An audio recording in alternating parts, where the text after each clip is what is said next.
Excelentísimo jurado. Mi ponencia lleva por título Justicia convencional y acuerdos amistosos, un desafío para el Estado de Derecho. El sistema de protección de los derechos humanos que ha constituido convencionalmente el Pacto de San José, por un lado, y el Convenio Europeo de Derechos Humanos, por otro, es uno de los más exitosos del mundo. En el marco de este sistema de protección de los derechos humanos, europeo por una parte y americano por la otra, la solución típica ante una vulneración de los derechos humanos es que se realice un procedimiento contradictorio que normalmente termina con una sentencia. Sin embargo, al igual que sucede en las legislaciones nacionales, sobre todo en el ámbito civil y mercantil, existen mecanismos alternativos de resolución de conflictos.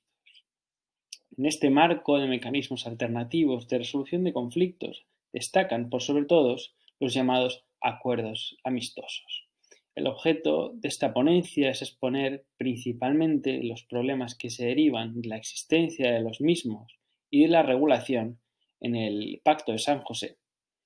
Antes de ello, sin embargo, vamos a ocuparnos de exponer las ventajas que a nuestro juicio depara tal institución.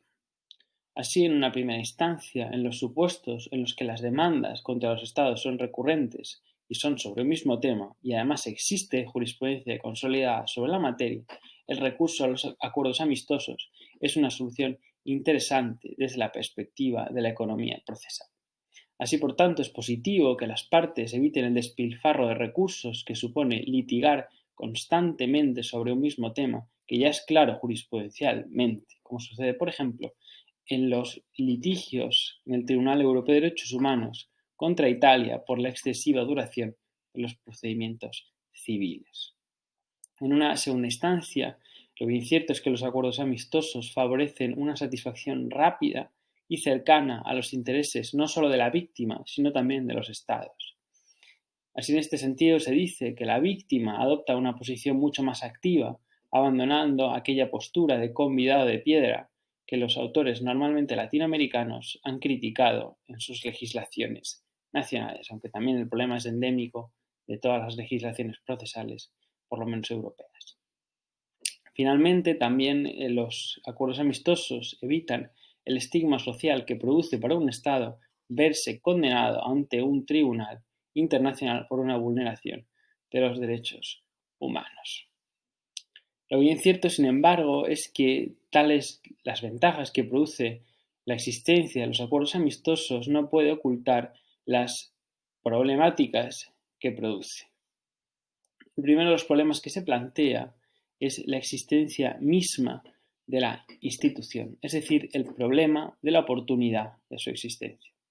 Y es que la resolución amistosa de conflictos no puede ser tratada de la misma manera cuando lo que se pretende solucionar es un pleito civil o mercantil ordinario que cuando lo que se pretende solucionar es una vulneración en muchos casos muy grave de los derechos humanos.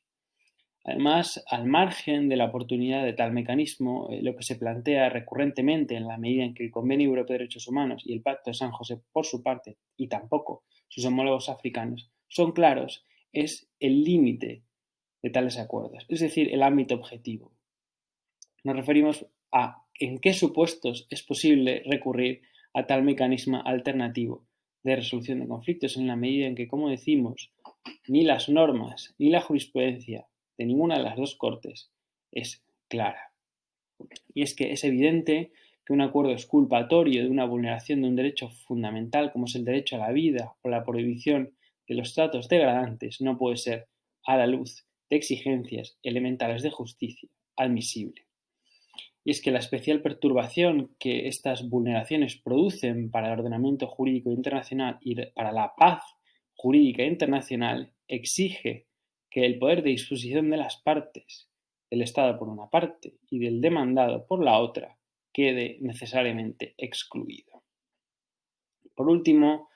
en relación con el ámbito objetivo, se plantea un problema más bien de carácter práctico, y es que no está claro ni en la jurisprudencia del Tribunal Europeo de Derechos Humanos ni en la jurisprudencia de la Corte Internacional de Derechos Humanos cuál es el canon de conformidad que aplica a efectos de homologar tales acuerdos amistosos.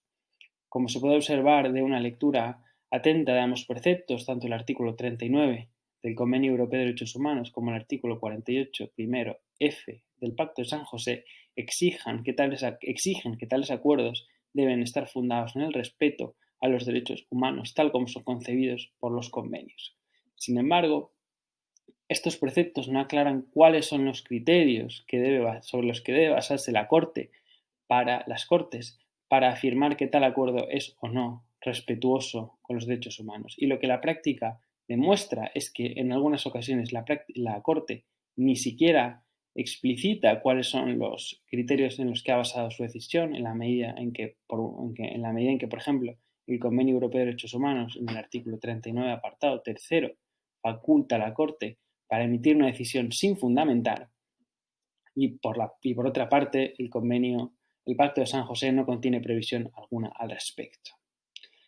Este es el primer problema que plantea la existencia de los acuerdos amistosos. El segundo problema que se plantea, a nuestro juicio, es la llamada privatización de los conflictos. Y así, resolver los conflictos por la vía de los acuerdos amistosos favorece un enfoque puramente individualista del conflicto, en detrimento de los fines sociales que toda justicia convencional y especialmente tuteladora de los derechos humanos exige. Es que lo que sucede es que un abuso del mecanismo de los acuerdos amistosos, sin perjuicio de sus ventajas, priva a la comunidad del desarrollo jurisprudencial de las Cortes.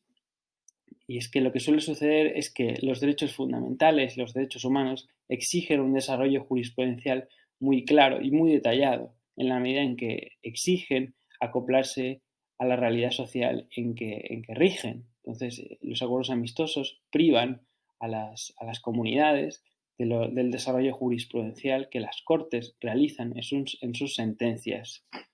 que no existen cuando hay un acuerdo amistoso. Y finalmente, el tercero de los problemas que se plantea es, a nuestro juicio, el más grave, y es el problema en relación con la separación de poderes. Lo que sucede es que, como hemos dicho, ninguno de los dos convenios establece límites ni objetivos ni formales a los acuerdos amistosos. Ello supone que los estados, representados por sus agentes, que son normalmente nombrados por los ministerios de Justicia o de Exteriores, se obliguen en tales acuerdos amistosos a cualquier clase de prestación. Normalmente los acuerdos amistosos suelen tener por contenido el pago de una obligación, el pago de una indemnización por el resarcimiento del daño causado.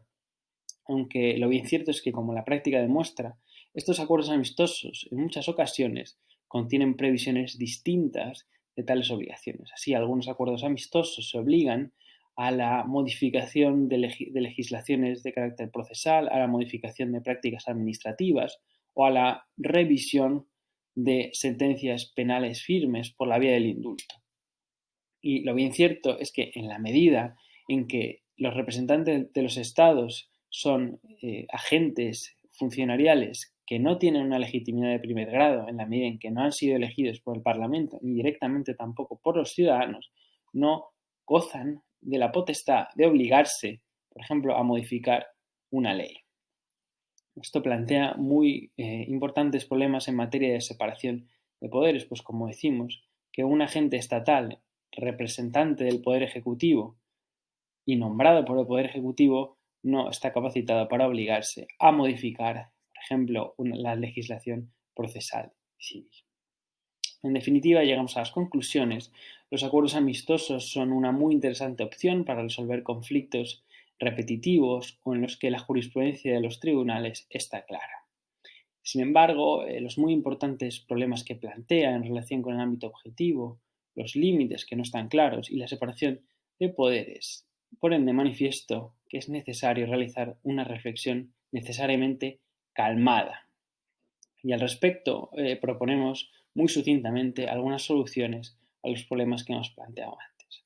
Así, en relación con el problema de la separación de poderes, lo bien cierto es que una solución parcial podría ser que estos representantes de los estados o representantes del poder ejecutivo estuviesen elegidos por comisiones formadas por miembros representantes de los tres poderes. Así, por ejemplo, una comisión formada por 3 jueces, 3 ministros y 3 diputados, presidida, por ejemplo, por el presidente del Gobierno, por el presidente de la Cámara de los Diputados o por el presidente del Poder Judicial, eligiese todos los años a los representantes del Ejecutivo y del Estado ante el Tribunal Europeo de Derechos Humanos y determinase claramente sobre qué elementos puede obligarse o sobre qué elementos no puede obligarse el representante del Ejecutivo y del Estado.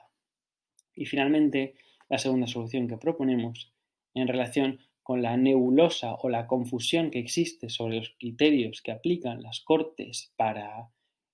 homologar los acuerdos amistosos es que no el convenio, pero sí el reglamento de la Corte en el caso del Convenio Europeo de Derechos Humanos o el reglamento de la Corte y de la Comisión en el caso del Pacto de San José contuviesen taxativamente o de otra manera absolutamente clara cuáles son los criterios sobre los que se debe basar la Corte para decidir si un acuerdo es o no conforme con los derechos humanos. En definitiva, y para cerrar, podemos decir que los acuerdos amistosos son una muy interesante opción para resolver conflictos de manera alternativa a la clásica sentencia, pero que plantean muy importantes desafíos para la justicia convencional. Muchas gracias.